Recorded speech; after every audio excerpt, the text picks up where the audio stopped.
যারা আল্লাহর রাস্তায় শহীদ হন তাদের সাথে কিয়ামতের আগ পর্যন্ত কবরে কিরূপ আচরণ করা হয় এবং কিয়ামত পরবর্তী সময়ে তারা আল্লাহর নিকট হতে কি কি পুরস্কার পাবেন। শাহাদাতের তামান্না লালন করা এটা ইমানদারের জন্য অত্যন্ত ফজিলতপূর্ণ একটি আকাঙ্ক্ষা, একটি আমল। যদি কোনো মানুষের শাহাদাতের কোনো স্বপ্ন না থাকে তাহলে তার মৃত্যুটা অনেকটা মুনাফিকের মৃত্যুর মতো।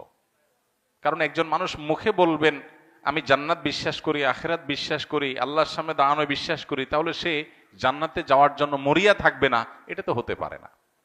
শাহাদাত হলো জান্নাত লাভের সবচেয়ে শর্টকাট পথগুলোর একটা, সবচেয়ে সংক্ষিপ্ত পথগুলোর একটা হলো কি শাহাদাত। হ্যাঁ, মানুষের হক নষ্ট করে থাকলে সেটা কিন্তু শাহাদাতেও কুলাবে না, এটা খুব ডেঞ্জারাস। কাউকে অন্যায়ভাবে অনাচার করেছেন, জুলুম করেছেন, হক নষ্ট করেছেন, টাকা মেরে খেয়েছেন, তাহলে এইটার প্রতিকার আপনাকে দুনিয়াতে করতে হবে, তার কাছ থেকে মাপ চাইতে হবে, আদায় করতে হবে। এই ছাড়া আর বাকি সব গুনাহ শাহাদাতের মাধ্যমে আল্লাহ তাআলা মাফ করবেন ইনশাআল্লাহ তাআলা।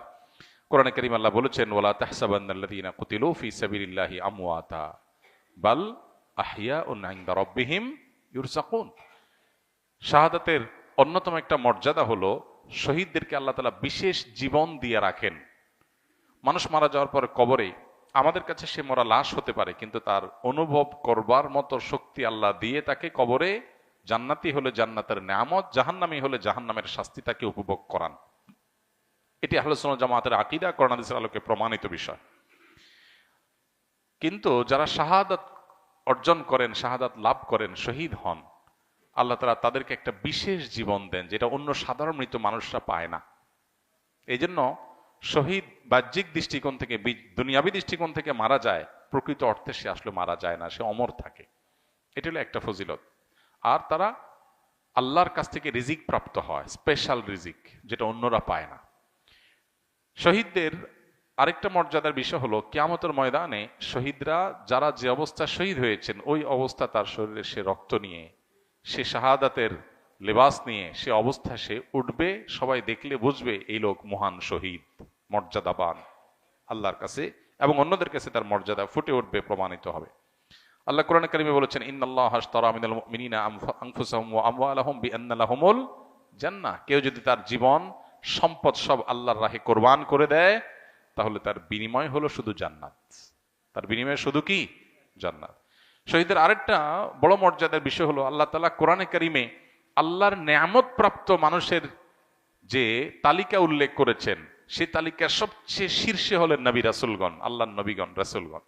এরপরে আল্লাহ উল্লেখ করেছেন সিদ্দিকগণ, যারা নবী রাসূলদের সহযোগী সহচরের ভূমিকা অবতীর্ণ হয়েছেন, যারা পরম সত্যবাদিতার পরিচয় দিয়েছেন, ভেতর বাহির এক, পিওর মুসলমান। সিদ্দিক ইমানদারদের সর্বোচ্চ স্তর, নবী রাসূলদের পরে তাদের কথা উল্লেখ করেছেন।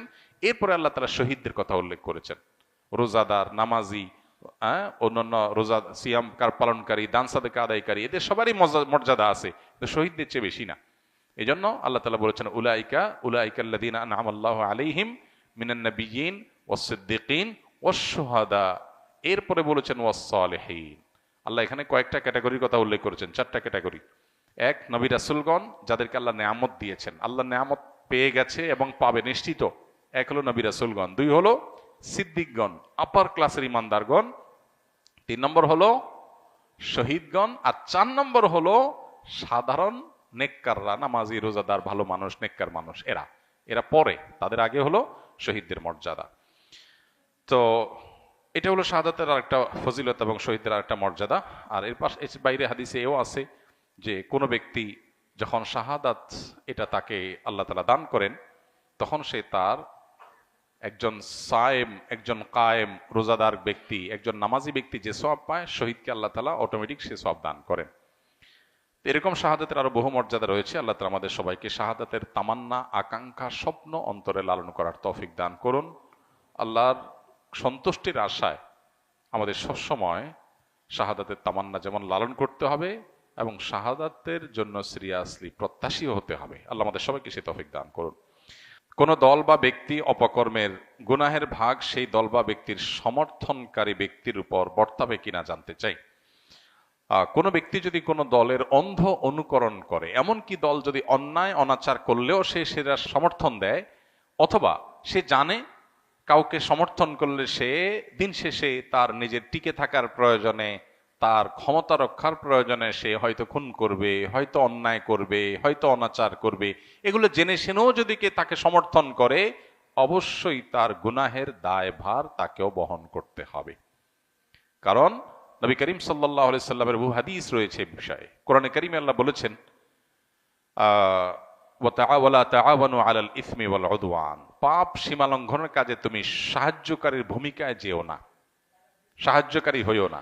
কেউ একজন অন্যায় করছে, তুমি তার সাহায্যকারীর ভূমিকায় চলে গেলে, তুমি তার সহযোগীর ভূমিকায় চলে গেলে, এটা অন্যায়, এটা অনাচার। তো এই জন্য এই বিষয়গুলো থেকে আমাদের বেঁচে থাকার সর্বোচ্চ চেষ্টা করতে হবে। আল্লাহ আমাদের সবাইকে সেই তৌফিক দান করুন। আমি হয়তো মনে করছি আমি একটা দলকে সাপোর্ট করলাম বা একজন ব্যক্তিকে, একজন নেতাকে সাপোর্ট করলাম, এতে কি আর হবে? অথচ এর মাধ্যমে যত খুন, যত অন্যায়, যত অনাচার, যত মানুষের অধিকার লঙ্ঘন হবে, যত মাস্তানি হবে, হ্যাঁ, এমনকি ইসলাম বিরোধী কাজ যদি হয়, দেশ বিরোধী কাজ যদি হয়, তিনি যদি দুর্নীতি করেন, তিনি যদি চুরি ডাকাতি করেন, তিনি যদি অন্যায় করেন, চাঁদাবাজি করেন, যাই কিছু করেন অপকর্ম, এর দায়ভার আমার কাছে কম বেশি আসবে, আমাকে নিতে হবে, কারণ আমি তাকে সাহায্য করেছি এই কাজগুলো করার ক্ষেত্রে। অত্যন্ত দায়িত্বশীলতার ব্যাপার এটা। এজন্য দেশ, দেশের মানুষের স্বার্থ, মুসলিম উম্মাহ এবং মিল্লাতের স্বার্থ, এটা মাথায় রেখে প্রত্যেকটা পদক্ষেপ আমাদের নেওয়ার চেষ্টা করতে হবে। আমাদের নেতৃবৃন্দকেও আমরা দোয়া করি আল্লাহ তাআলা তাদেরকে আমাদের দেশের কল্যাণে, মানুষের কল্যাণে, মুসলিম উম্মাহর কল্যাণে কাজ করার তৌফিক দান করুন। মানুষের চাহিদা, মানুষের চাওয়া, পালস বুঝে যেন তারা চলতে পারেন, তারা যেন ভিনদেশীদের চেহারার দিকে তাকায় না চলতে হয়, তারা যেন মানুষের চাওয়া অনুযায়ী বা মানুষের মনের যে আকাঙ্ক্ষা, ধর্মপ্রাণ মানুষের মনের আকাঙ্ক্ষাকে যেন তারা বাস্তবায়ন করতে পারেন। আল্লাহ তাদেরকে সেই তৌফিক দান করুন।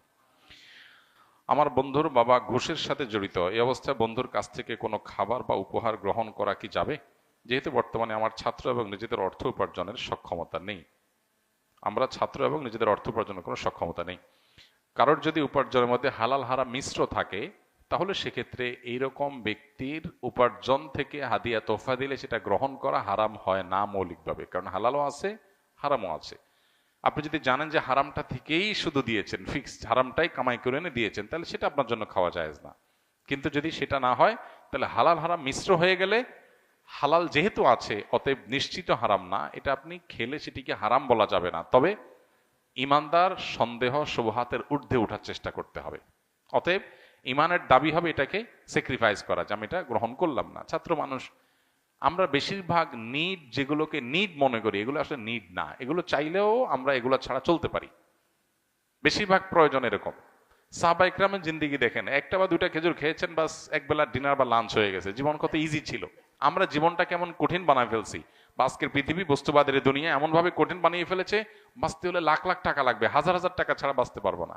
এটা মানসিকতার ব্যাপার। আমি যদি চিন্তা করি আমি খুব অল্পতে আমি সুখে থাকবো, আমার জন্য সেটা এনাফ হয়ে যাবে, এই মানসিকতা যদি আমরা লালন করি, তাহলে আমরা কেউ আসলে অভাবী না। প্রত্যেকটা মানুষেরই কম বেশি চলার, জীবন বাঁচানোর ব্যবস্থা আলহামদুলিল্লাহ আছে। সাহাবা ইকরাম তো পেটে পাথর বাঁধা লাগছে, আমাদের তো সেই অবস্থা বেশিরভাগ মানুষের হচ্ছে না। সো মানসিকতার পরিবর্তন করলে আমাদের অভাব অনেকখানি দূর হবে ইনশাআল্লাহ।